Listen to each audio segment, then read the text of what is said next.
ನಮ್ಮ ಹಳ್ಳಿ ಕಡೆ ಮಾಡುವಂತಹ ಸ್ಪೆಷಲ್ ರೆಸಿಪಿ ಇದು. ಈರುಳ್ಳಿ ಚಟ್ನಿ ಅಥವಾ ಖಾರ ಅಂತ ಹೇಳೋದು 2 ನಿಮಿಷದಲ್ಲಿ ತಯಾರು ಮಾಡ್ಕೋಬೋದು ಈ ರೆಸಿಪಿ. ಈ ಈರುಳ್ಳಿ ಖಾರ ಮಾಡೋದಕ್ಕೆ ಮೊದಲಿಗೆ ನಾನಿಲ್ಲಿ 1 ಕಪ್ ಆಗುವಷ್ಟು ಕಡಲೆಬೇಳೆನ ಬಿಸಿನೀರಲ್ಲಿ ನೆನೆಸ್ಕೊಂಡು ತೊಗೊತಿದ್ದೀನಿ. ಒಂದು ಸಣ್ಣ ಕಪ್ ಆಗುವಷ್ಟು ತೊಗೊಂಡಿದ್ದೀನಿ ಅಷ್ಟೇ ಕಡಲೆಬೇಳೆ. ನೆನೆಸಿದ ಮೇಲೆ ಅದು ಜಾಸ್ತಿ ಆಗುತ್ತೆ. ಅದ್ರ ಜೊತೆಗೆ ನಾನಿಲ್ಲಿ ಒಂದು 5 ಈರುಳ್ಳಿ ತೊಗೊಂಡಿದ್ದೀನಿ. ಇವಾಗ ಈರುಳ್ಳಿ ಕೂಡ ನಾನು ಸಣ್ಣದಾಗಿ ಮೊದಲಿಗೆ ಕಟ್ ಮಾಡ್ಕೊಂಡು ತೊಗೊತಿದ್ದೀನಿ. ಇಲ್ಲಿ ಈರುಳ್ಳಿ ನೀವು ಎಷ್ಟು ಸಾಧ್ಯನೋ ಅಷ್ಟು ಸಣ್ಣದಾಗಿ ಕಟ್ ಮಾಡ್ಕೊಳ್ಳಿ. ಚಟ್ನಿ ಕೂಡ ತುಂಬಾ ಸರಿಯಾಗಿ ಬರುತ್ತೆ. ಇದು ನಮ್ಮ ಗುಲ್ಬರ್ಗ ಸೈಡ್ನಲ್ಲಿ ಮಾಡುವಂತಹ ಸ್ಪೆಷಲ್ ರೆಸಿಪಿ ಇದು. ಸ್ಪೆಷಲಿ ಮನೆಯಲ್ಲಿ ಯಾವುದೇ ತರಕಾರಿ ಇಲ್ಲ ಅಂದರೆ ಜಾಸ್ತಿ ಇದನ್ನೇ ಮಾಡೋದು. ಝಟ್ಪಟ್ನಲ್ಲಿ ಮಾಡ್ಕೋಬೋದು, ತುಂಬಾ ರುಚಿಯಾಗಿರುತ್ತೆ. ಓಕೆ ನೋಡಿ, ಈರುಳ್ಳಿ ಹಾಕಿತ್ತಂದ್ರೆ ಅಂದರೆ ಖಾರ ಇತ್ತಂದರೆ ಒಂದು ಸ್ವಲ್ಪ ತೊಳ್ಕೊಂಡು ತೊಗೊಳ್ಳಿ, ಚಟ್ನಿ ತುಂಬಾ ಸರಿಯಾಗಿ ಬರುತ್ತೆ. ಇದು ಜಾಸ್ತಿ ಖಾರ ಇಲ್ಲ ಈರುಳ್ಳಿ. ಇವಾಗ ನಾನಿಲ್ಲಿ ಮಿಕ್ಸಿಯಲ್ಲಿ ಈ ಕಡಲೆಬೇಳೆನ ಹಾಕ್ಕೊತಿದ್ದೀನಿ. 1 ತಾಸು ಅಥವಾ ಅರ್ಧ ತಾಸು ನೆನೆಸ್ಕೊಂಡ್ರೆ ನಡೆಯುತ್ತೆ.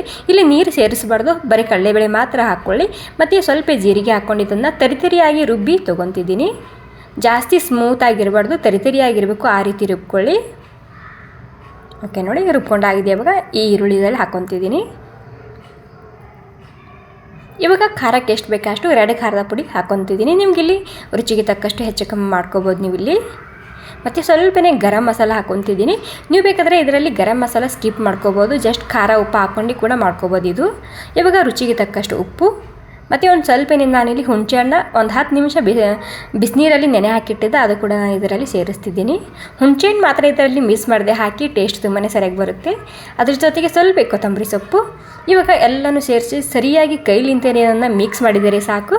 ನಮ್ಮ ಉತ್ತರ ಕರ್ನಾಟಕದ ಸ್ಪೆಷಲ್ ರೆಸಿಪಿ ಈರುಳ್ಳಿ ಚಟ್ನಿ, ಅಥವಾ ಇದಕ್ಕೆ ಹಳ್ಳಿಯಲ್ಲಿ ಉಳ್ಳಾಗಡ್ಡಿ ಖಾರ ಅಂತ ಹೇಳೋದು. ಇದು ನೀವು ಊಟಕ್ಕೆ ಸೈಡ್ ಡಿಶ್ ಆಗಿ ತಿನ್ಬೋದು, ಅಥವಾ ಪಲ್ಯ ಯಾವ ರೀತಿ ತಿಂತೀವಲ್ಲ ಆ ರೀತಿ ಕೂಡ ನೀವು ಇದನ್ನು ಬಳಸ್ಕೋಬೋದು. Okay, thank you so much ಎಲ್ರಿಗೂ.